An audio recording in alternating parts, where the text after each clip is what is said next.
परमेश्वर का धन्यवाद देती हूँ कि उसने मुझको एक सुंदर मौका दिया कि उसके वचन में से मैं कुछ बोलने पाऊँ। और हमारे वरिष्ठ पासवान का मैं हृदय से धन्यवाद देती हूँ कि उन्होंने मुझको इस योग्य समझा कि मैं परमेश्वर के वचन में से हमारे जवान भाई बहनों के लिए और हम सभी के लिए मैं बोलने पाऊँ। आइए हम देखेंगे लूका रचित सुसमाचार 12 उसका 4 और 5। मैं मैडम से अनुरोध करूंगी कि उसको पढ़ने में हमारी सहायता करें।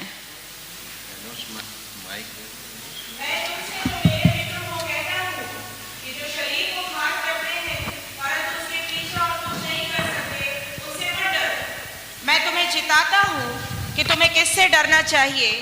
घात करने के बाद जिसको नरक में डालने का अधिकार है उसी से डरो। हाँ, मैं तुमसे कहता हूँ उसी से डरो। परमेश्वर इस पढ़े वचन के पढ़े जाने पर आशीष दे। और मैं जो आज बोलने जा रही हूँ मेरे सारे जवान भाई बहनों के लिए है। उसमें मेरे बच्चे भी इंक्लूड हैं और हमारा पूरा परिवार भी इंक्लूड है और आप सभी भी। आज का युग जो है और मेरा जो विषय है परमेश्वर का भय। हमारे जीवन में परमेश्वर का भय होना कितना जरूरी है और नहीं और हाँ दोनों है हमारे बीच में। आज हम देखेंगे परमेश्वर का भय के बारे में। परमेश्वर का भय आज का जो युग है विकास का युग है। आज का युग बदलता हुआ युग है। सच में आज का जो युग है वो क्या है? बदलता हुआ युग है, जिसमें कि हम देखते हैं टेलीविजन, सैटेलाइट और कंप्यूटर का युग है। हमारा देश जो है बहुत तरक्की में है और बहुत परिवर्तन हो रहा है हमारे देश में, जो आज हम देख रहे हैं। जो पिछले सालों में हमारे चित्त में नहीं था कि हमारा देश इतनी तरक्की करेगा, लेकिन आज हम देख रहे हैं कि हमारा देश जो है पिछले वर्षों से अधिक तरक्की कर रहा है, जो हम अपने आसपास देखते हैं। सच में जितना साइंस तरक्की कर रहा है, परंतु इस विकास के युग में एक त्रासदी भी हो रही है। क्या हो रहा है? एक त्रासदी भी हो रही है। वो क्या त्रासदी है वो आप और हम सब जानते हैं।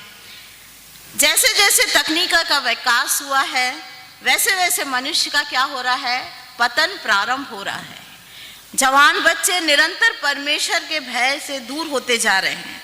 जवानों का कहना है सब कुछ पैसा ही है, पैसा के आधार पर हम सब कुछ प्राप्त कर सकते हैं। जो कुछ है वह सांसारिकता है, उससे बढ़कर और कुछ नहीं। आज की पीढ़ी की जो मानसिकता है वो ये बन गई है कि पैसा ही क्या है? सब कुछ है। जैसे संसार का विकास हुआ वैसे मनुष्य का क्या हो गया है? पतन हो गया है। विज्ञान का विकास हुआ, भ्रष्टाचार और पाप के बढ़ने का प्रमुख कारण है। मनुष्य के जीवन में हम लोगों के हृदय में देखने में आया है परमेश्वर का भय क्या हो रहा है? जाता रहा है। आज व्यक्ति को युद्ध का भय है, परमेश्वर का भय नहीं। आज व्यक्ति को एटम बम का भय है कि आज यहाँ बम गिरने वाला है, अब क्या होगा? आज उस देश में बम गिरा, उधर के लोग नाश हो गए। आज हमारे देश में हम सबों के जीवन में यह है कि सच में अगर एटम बम गिरा तो हमारे भारत देश का क्या होगा? ये हमारे मनों में क्या है? एक भय है। परमेश्वर का भय नहीं, यहाँ तक कि लोगों का भय नहीं। सच में हम एक दूसरे से बिल्कुल नहीं डरते हैं, जो बोलना है वो बोल देते हैं, लेकिन परमेश्वर का भय हमारे जीवनों में क्या हो रहा है? समाप्त होता जा रहा है। हम बेधड़क बोल देते हैं, किसी को कुछ भी बोल देते हैं। ये हमारे जीवन में परमेश्वर का भय खत्म हो रहा है। आज व्यक्तियों को क्या है? बीमारियों का भय है। सच में ऐसी ऐसी बीमारियां निकल रही हैं जिसका भय हमारे जीवनों में क्या है? बना है कि अरे हर दूसरे तीसरे लोगों को, हर दूसरे तीसरे घर में BP, sugar, heart patient, paralyse, अनेक प्रकार की कैंसर जैसी बीमारी हर एक घरों में पता पड़ रहा है। एक ना एक व्यक्ति उस बीमारियों से ग्रसित है। ये क्या है? ये हमारे जीवन में क्या हो रहा है? भय है। क्यों भय है? क्योंकि हमारे जीवन में परमेश्वर का भय नहीं है। हम डरते हैं। डरना भी जरूरी है। सच में बखूबी से हम बुजुर्ग हैं हमारे और जो सामान्य लोग हैं वो बखूबी से समझते हैं कि आज क्या होने जा रहा है, कि नई पीढ़ी का में क्या हो गया है, बहुत बदलाव आ गया है। जो पुरानी पीढ़ी है, पुराने लोग हैं, वो जानते हैं कि विज्ञान के दौर में नई पीढ़ी में क्या है, बहुत बदलाव आ गया है। भय के बिना क्या परिस्थिति होती है ये हम सब बहुत अच्छे से जानते हैं। अगर हमारे परिवार में बालक बालिकाओं में माता पिता का भय नहीं है तो क्या स्थिति होगी, परिवार में परमेश्वर का भय नहीं है तो क्या स्थिति होगी, ये हम सब जानते हैं। बच्चों, क्या आपकी स्थिति ऐसी ही है? आने वाली पीढ़ी की क्या स्थिति होगी ये हम जानते हैं। सब में प्रमुख बात यह है कि हम अपने जीवन में परमेश्वर का भय मानना सीखें। हम अपनी कलीसियाओं से लोगों से कहें, परमेश्वर से तो डरो। सच में परमेश्वर से तो डरो। क्यों? क्योंकि कल क्या होने वाला है हम कुछ नहीं जानते। अगर हम अपने जीवन में परमेश्वर का डर और भय नहीं लेके चलेंगे तो हम आगे कोई तरक्की नहीं कर सकते हैं। संपूर्ण बाइबल में प्रारंभ से लेकर अंत तक परमेश्वर ने बार बार मनुष्य को यह चिताया है कि परमेश्वर के भय में हमको क्या करना है, आगे बढ़ना है।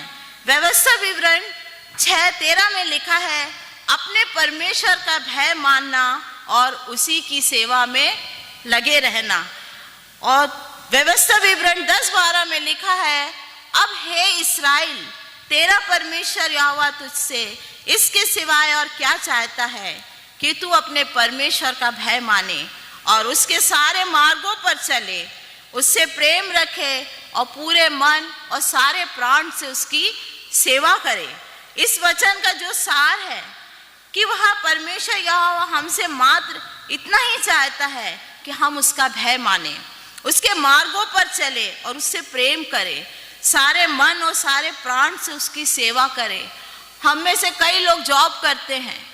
सच में जब परमेश्वर ने हमको जो सेवा का दान दिया है तो हम उसको बड़े मन से उस सेवा को हम करने पाए और अपने हृदय को, अगर हम किसी भी विभाग में हों तो अपने बड़े ईमानदारी पूर्वक से वो कार्य को करने पाए, क्योंकि हमारे मनों में परमेश्वर का भय बना है और हमारे मनों में परमेश्वर का भय बना हमेशा रहना चाहिए।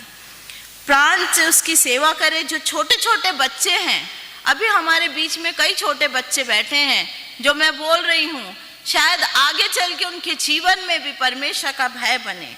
यह सुनकर सीखें। मेरे जवान बच्चों, आपसे मैं विनती करती हूँ, आप सभी के जीवन में परमेश्वर का भय हो। जब आप सभी के जीवन में परमेश्वर का भय होगा तो उसके परिणाम भी क्या होंगे, अच्छे होंगे।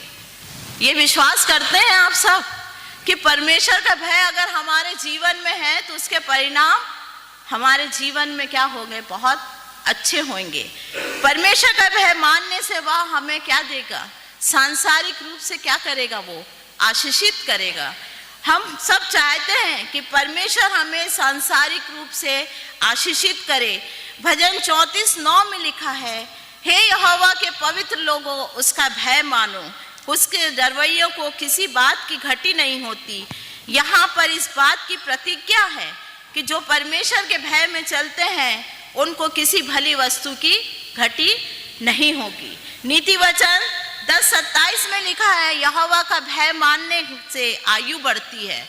और नीति वचन 14:27 में लिखा है, यहोवा का भय मानना जीवन का सोता है।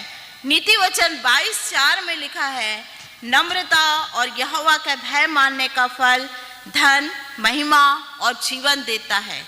वो सभी प्रकार से हमको क्या करता है, सांसारिक रूप से आशीषित करता है। परमेश्वर का भय मानने से वह हमें आत्मिक रूप से भी क्या करता है, आशीषित करता है। भजन संहिता 147 उसके 11 में लिखा है, यहोवा अपने डरवैयों से ही प्रसन्न होता है। यदि हम सोचे कि अपने अच्छे कामों से हम यहोवा को प्रसन्न कर लें, जैसा कि हम चर्च के कार्यक्रम में भाग लेते हैं, क्या परमेश्वर प्रसन्न होता है? हम परमेश्वर को क्या प्रसन्न कर लेंगे? क्या हम चर्च में जो सफाई करते हैं, हम सफाई करके परमेश्वर को प्रसन्न कर लेंगे? या हम चर्च में कोई अच्छी चीज, परमेश्वर के भय हमारे हृदय में नहीं है, तो क्या हम परमेश्वर को प्रसन्न कर लेंगे? हम औपचारिकता रूप से सफाई कर रहे हैं, औपचारिकता रूप से हम गाना गा रहे हैं, औपचारिकता रूप से हम हर एक कार्यक्रम कर रहे हैं, आज हम यहाँ खड़े हैं, अगर हमारे जीवन में परमेश्वर का भय नहीं है तो हम परमेश्वर को कभी प्रसन्न नहीं कर सकते, चाहे हम यहाँ खड़े होकर कुछ भी बोल दें। लेकिन अगर हमारे जीवन में परमेश्वर का भय नहीं है तो हम परमेश्वर को प्रसन्न नहीं कर सकते। इसलिए हमारे जीवन में परमेश्वर का भय होना बहुत जरूरी है। और उसके बाद हम देखेंगे परमेश्वर का भय मानने से वह हमको बुद्धिमान बनाता है। सच में हर एक कार्य करने में वो हमको क्या करता है? बुद्धि देता है, अगर हम उसका भय मानते हैं।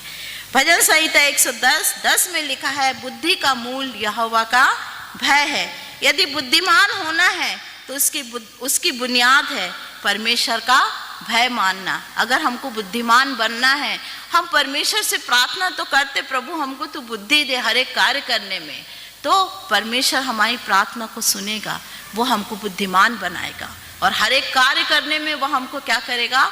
बुद्धि देगा। नीति वचन 9:10 में लिखा है, यहोवा का भय मानना बुद्धि का आरंभ है। बुद्धिमान कौन है?